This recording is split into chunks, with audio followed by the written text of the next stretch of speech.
As an introduction into my research project, I am going to tell you the extensive research I carried out on various different research methods for a particular media product. I looked into primary and secondary research as well as quantitative research and qualitative. Each individual research method was crucial to gaining knowledge on my media product as well as the audience surrounding the media product. I created a domestic abuse short film which was my media product. I received a better understanding and broadened my knowledge on each individual research technique. This has allowed me to adapt my media product to my audience through the use of research techniques.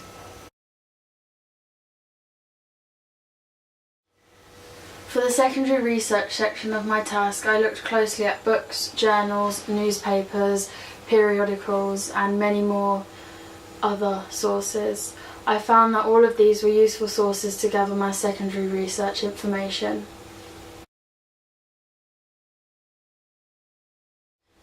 For the primary research section of my task, I looked at different techniques I can use to gather primary information for research I have carried out myself. I found that questionnaires, observations, surveys and focus groups were all popular and useful methods of primary research. I then undertook my own primary research by carrying out observations and taking photographic evidence. I produced my own questionnaire and handed it out to an audience of around 15 to 20 people. I also obtained interviews from 3 people. This slide shows my photographic evidence when I was doing an observation on a Year 7 lesson. During the Year 7 lesson, they were being taught about different forms of abuse and how you can spot the signs. This was my primary research questionnaire on domestic abuse.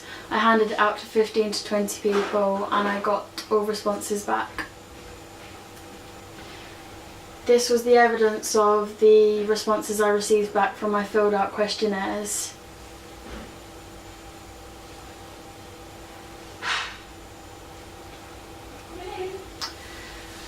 There were 3 key research aspects that I looked at, which were audience, production and market research. Each of these research methods allowed me to obtain more information on my audience, the market I am in for my product and what costings would be all round to make a domestic abuse video. I also researched about music videos, so I had an extra understanding of the research techniques. After carrying out research on audience, market and production, this meant I was able to produce a test video for a domestic abuse short film.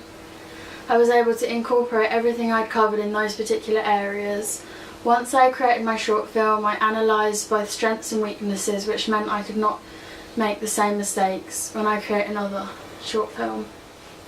Through carrying out primary research, this also allowed me to understand quantitative and qualitative, as I included this type of research into my questionnaire and my focus groups.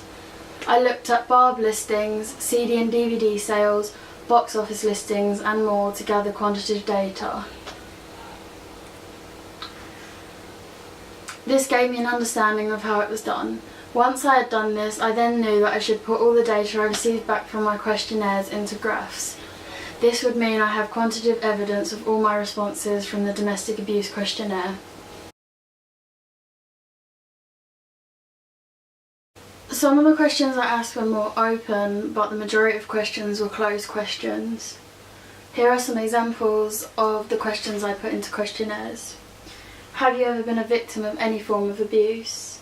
Do you believe that physical domestic abuse is okay? And have you ever been a victim of domestic physical abuse?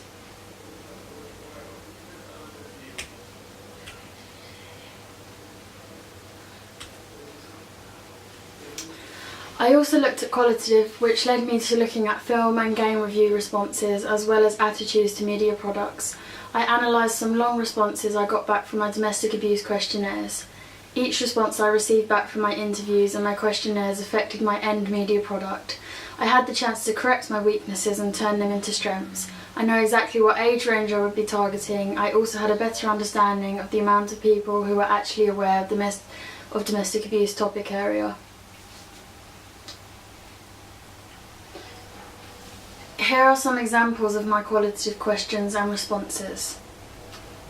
Have you ever been in a position of wanting to help but not being able to? If so, was it someone close to you? The response from this question was, yes, it was a family member. By carrying out qualitative questions, this allowed me to get more personal with my audience, which meant they opened up more. This also meant that I got more real answers from my audience. To gain access to different sources of information that may be useful to me when finding out information from my media product, I looked at 5 main data providing websites, which were Barb, NRS, Radjar, and Ofcom. Each website provided me with statistics and data that I may find useful. I used some statistics from each website as it was good information for me to obtain.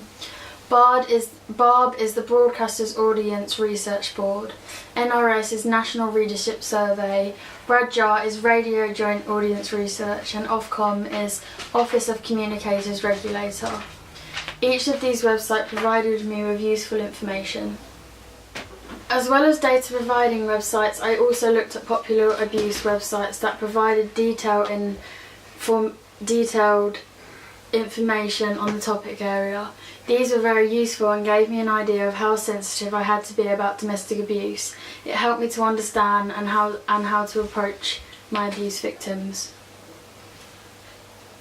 Some of the websites I used were NSPCC, This Is Abuse, National Domestic Violence, Women's Aid, NHS, and the new Hollyoak adverts. Once I had looked into all 4 research techniques and gathered my own data surrounding the topic area of domestic abuse, I was able to make effective decisions on how I was going to approach creating my own media product, which was producing a short domestic abuse film. I was able to understand my audience and the market for domestic abuse, which allowed me to target the right demographic of people. I also looked at psychographics and geodemographics, as I found these were extremely important when dealing with domestic abuse.